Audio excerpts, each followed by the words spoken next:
You know, the problem with our world today is that our eyes are deceiving us because we're going off of pure emotion of what we think.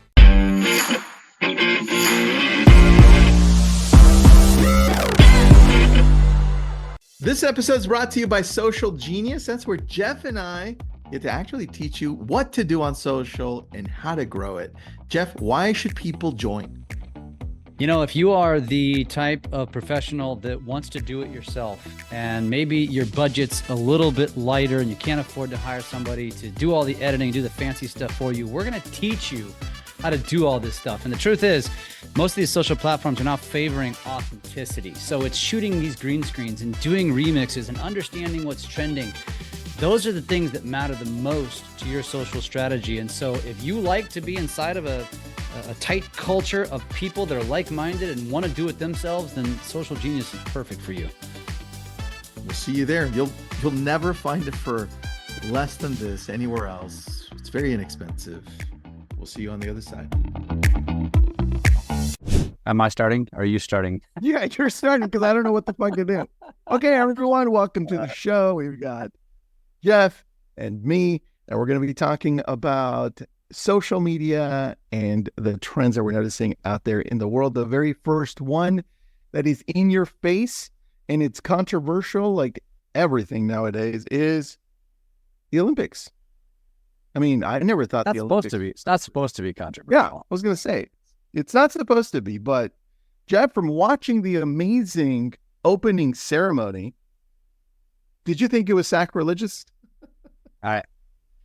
I don't understand the lens by how people look at things. And I maybe this is an oversimplification of this, but you know, and this has come about, this conversation is here because of social media.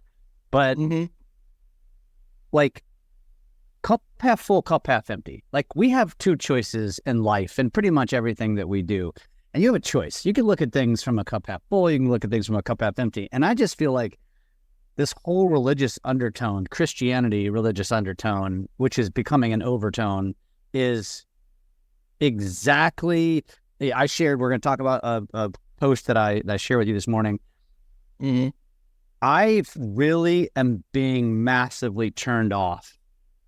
It's almost like, Tristan, I hate to say it, but it's almost a little radical. It does feel that way, man. The people's thoughts, and you and I have a lot of friends that are barking on social about this, and we're not going to watch the Olympics. And it's like, what are you trying to accomplish? What are you gaining from this? What are you actually what are you pulling from this? But let's talk about what we're talking about for those that are living under a rock. Yeah. So for those of you that missed it and are wondering what's happening all over social media, we have the opening ceremony. There's a specific set of scenes in the Olympics where a lot of people attributed a scene with the LGBTQ plus community lining up like if it was the Last Supper, and then there was also a music scene with a lot of people just being scantily clad and loud, and then there was a whole other scene with Marie Antoinette holding her head, right? It was cut off, and there was a lot of those, what they would call outlandish scenes, but the main one that theater, right? Yeah, it was theater, and I think the one that was really tough for people to swallow because of what we normally do out in the world is the one where we thought it was Jesus and his 12 disciples in the Last Supper. The first assumption was, well, what the hell is this? Why and how would they bring religion, specifically Christianity, into this? And that's where your post that you sent to me by Devin Croner comes in, Jeff. Yeah. So Jeff sent me this amazing post.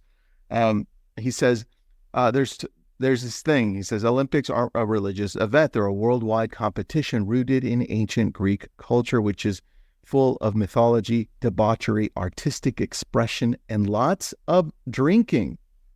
I was like, yeah, good point. And the fact that a lot of people thought that that was the Last Supper was a complete mistake because it was in reference to something else in Greek mythology. And then when they popped up and brought up that I think it was some type of a blue god, I don't remember, but it wasn't anything to do with Christianity. And you know the first thing I thought of, because I thought, oh yeah, this looks familiar, and it's not the Last Supper. I thought of Obi-Wan Kenobi, Luke Skywalker, Star Wars. I thought Obi-Wan Kenobi, the time where he talked to Luke, and you remember this. You remember when they're in the Millennium Falcon, and he's trying to block with his lightsaber. He's learning, brand new, right? And he tells him, Luke, your eyes can deceive you. So he closes his eyes with his helmet, and then he says, just use your intuition, use the Force. The point is, he says, your eyes can deceive you. You know the problem with our world today is that our eyes are deceiving us because we're going off of pure emotion of what we think. It's a perfect example, dude. This is not the Last Supper. And then we sit on social saying, I'm banning the Olympics. I'm no longer going to be a follower of the Olympics. It's like, can we take a step back and think about where this all came from in the first place and how you view the world through a set of eyes that are very biased, and your view isn't the right view or the only view? That's why I love echo chamber. Dude, echo chambers, exactly. And this is why I love Jeff, because Jeff and I, we quickly realized that with our religious and political views, we are like down the line. It's funny how we agree on a lot without talking about it. And it's like, we're just looking to do what's best for people and to be as inclusive as possible without spreading hate, and with what most people would call logical, right? And so, Jeff, with that, with social media just spreading so much hate, how do we turn around and put a lot more love and emphasis on what it's supposed to be about? Yeah. Well, as it relates to social too, the thing I'm thinking about as we're talking, the people that will probably listen to this are the people that probably fall into a mid-range camp like us. Same thing. Like, I didn't see it. I think that's a little over the top. Come on, people. Like that kind of attitude, right? The people that are the diehards probably shut us off if they even gave it a chance, if they were even listeners in the first place. So I think the opportunity here is that how do you play with this? And I'm literally thinking about it as we're talking about it. And by the way, I love these topics because we're really getting into the trending stuff, how it relates to social, not really going super deep on social strategy, but there is a relevance here. And I'm sitting here thinking, okay, what am I going to do with this? Because you know me, like one of the things I stand on the pulpit and preach is that it's social media. It's not business media, right? We got to stop spamming the world. I feel like this is my opportunity to say it's social media. It's not religion media. Listen, you can believe what you want to believe, share what you want to share. But in Devin's point, like what he even said here, let me get to it, because he talks about how you can't expect ungodly people to act godly, but you should expect godly people to act godly. In the past 24 to 36 hours, there hasn't been a ton of that seen. He goes on to say, because he talks about Jesus told us to be in the world, not of the world. He told us to go into the highways and byways and compel them to come. He invited the prostitute, the Samaritan, the rich, the greedy, the liar, the confused, the crazy, and even the profane to taste and see, right? And so it's like, I get his point. So these people are rushing to social to condemn what they saw and what Devin is suggesting, and I believe he's right, because I do have a religious upbringing. I went to Lutheran schools. I have pastors in my family. I was forced to study this stuff. I can't say I loved it, but I did. And Devin's right. Like, it's not about chastising those who don't agree with you or do it differently. It's about bringing them in and loving them and not judging them. And he even says that. He says, he asks, and he's talking about Jesus, he asks us to do likewise. You don't have to participate in immorality to influence those in it, as Jesus showed us repeatedly with how he ate with sinners and rubbed shoulders with the unclean.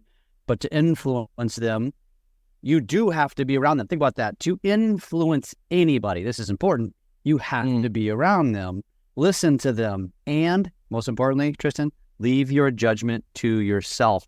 That right there is what all of these people that we're talking about are not doing a good job of. They're standing on the pulpit of social media and passing judgment. And that's not really what you learn through the Bible, through Jesus' teachings. So I guess bringing it back, I'm thinking to myself, how do I create, how do I kind of jump into the water here? Because I always like to jump into the water. Yeah. I like to jump in the water and stir the pot. I don't want to stir this pot. Religion to me it's not politics. I respect religion. I respect people's beliefs. But I think, as I mentioned in the beginning, this is getting a little over the top.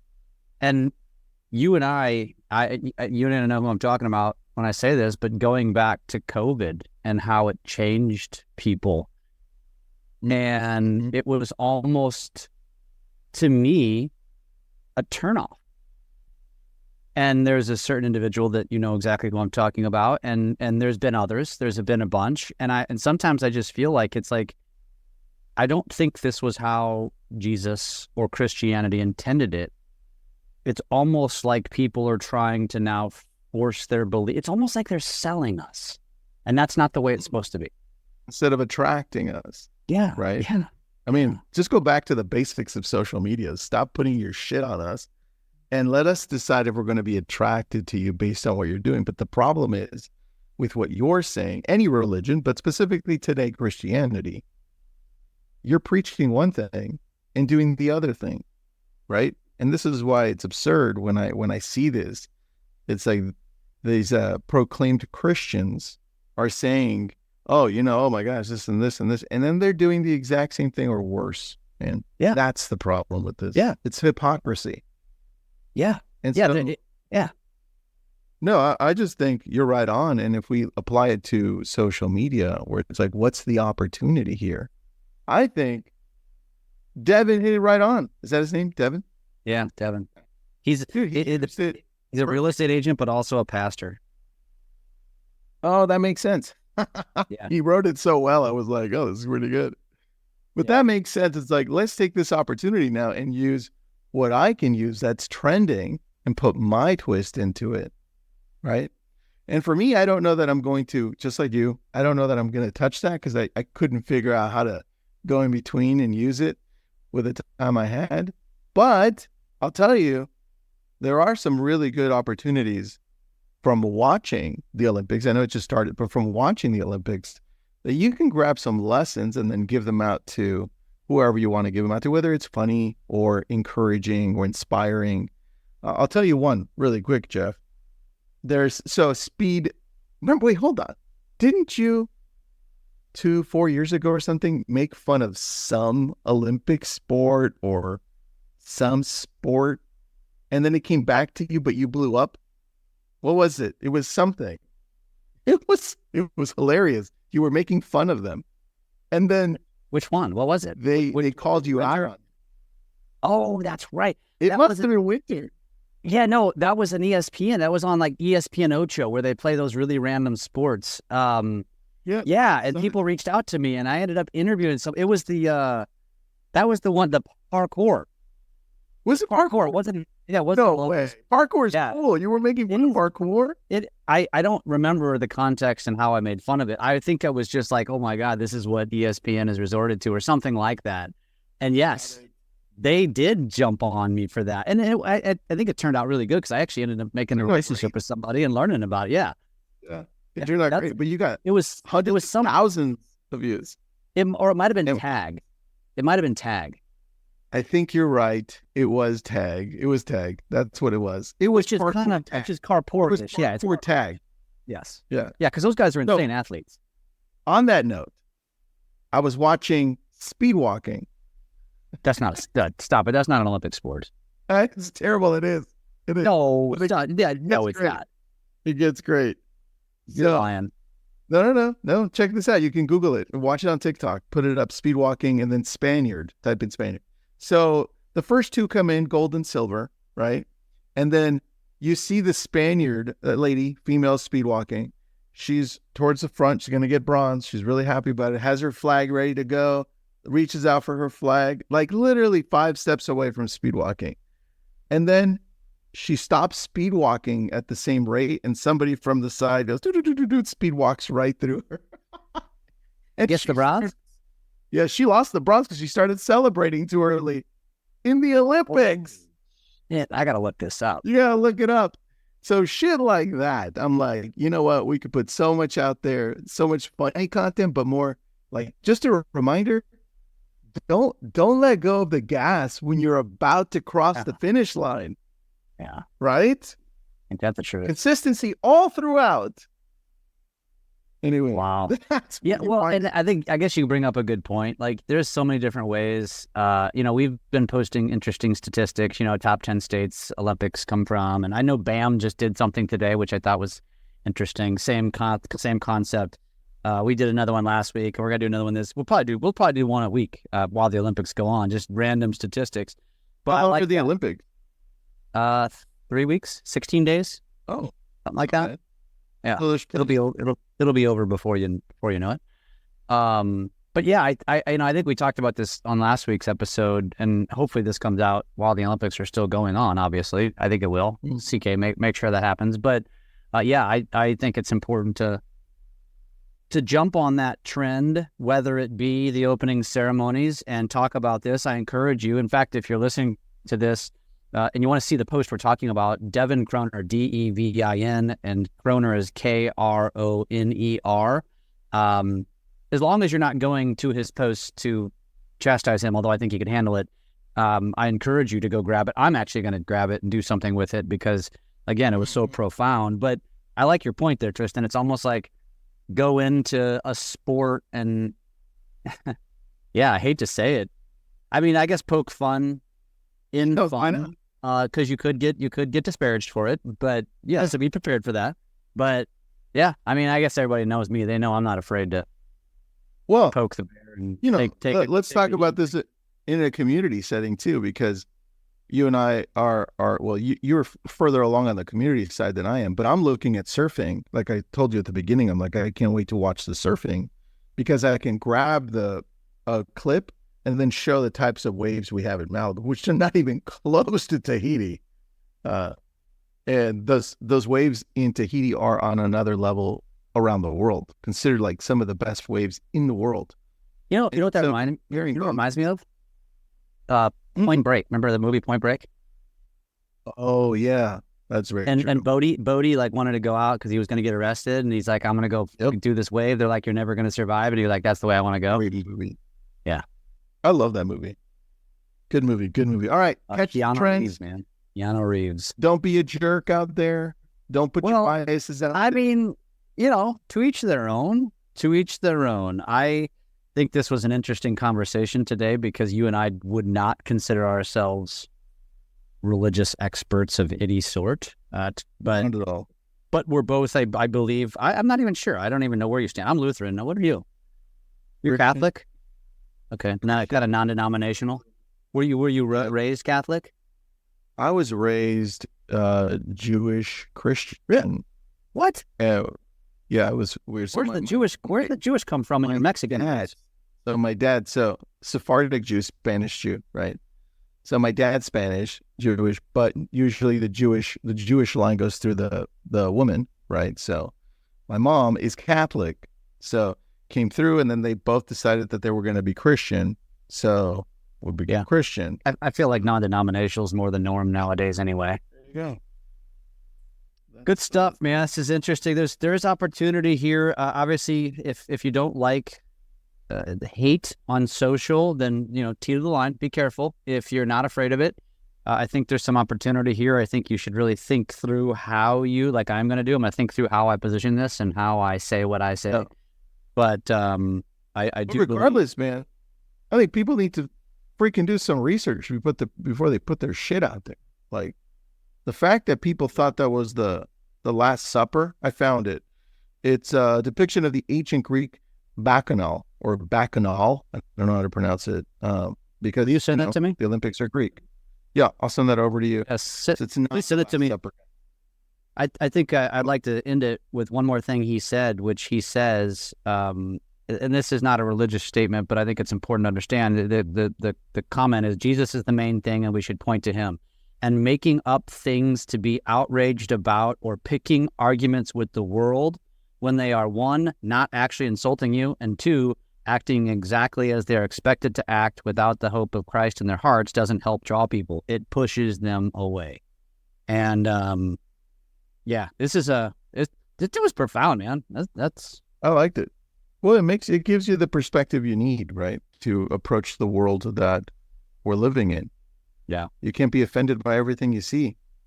You already know your values and principles. Stick by them. I'm gonna keep watching the Olympics, Tristan. I love the Olympics. It only happens every 4 years. It's about sport. I will say this.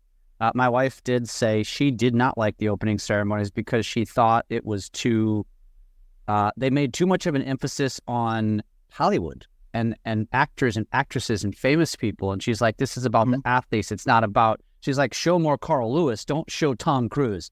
Show more Jackie Joyner-Kersee. Don't show Elon Musk, because that's what they were doing. And I got her point. Yeah. But I told her, I said, you got to understand that this is an evolution of our time and things are changing. And the Olympic opening ceremonies 20 years from now is probably going to look even more outlandish than this. So buckle up, Buttercup. But dude, think about it. Did they get the job done? Is everyone talking about the Olympics? Good point. The answer is yes. It's trending. Jump on, talk about it. They got the point across. Yes, they did. Good hat, by the way, Jeff. Good hat, by the way. You know what? Marty Bird for president. Marty Bird for president. And if you don't know what that means, well, you don't deserve to know. Look it up. Netflix. Thanks, everybody. Yeah.